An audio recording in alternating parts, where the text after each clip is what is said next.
Don't underestimate the power of your brain. One thing that really helped my brain shift from fight or flight to the parasympathetic mode was positive visualization.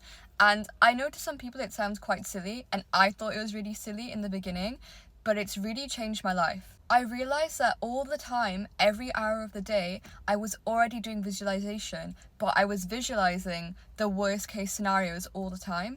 And what that does is that it always keeps your body in a state of high alert because your brain doesn't know the difference between what's real and what's imagined. Your brain also uses your thoughts and your experiences, bearing in mind it doesn't know the difference between imagined experiences and real experiences, to predict your future. So if you are imagining yourself in more pain, your brain can make you have more pain based off of that.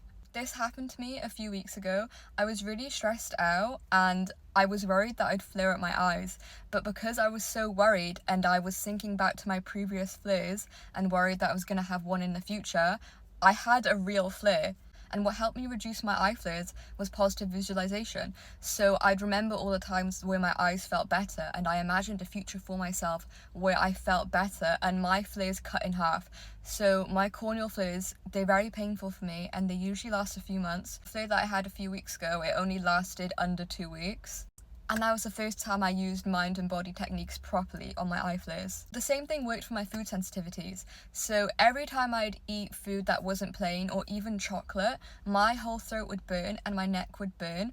So I started visualizing myself eating food but not experiencing the burn. And because your brain can't tell the difference, it uses that information and it thinks to itself, actually, maybe food isn't dangerous because Khadija just experienced eating food without any pain.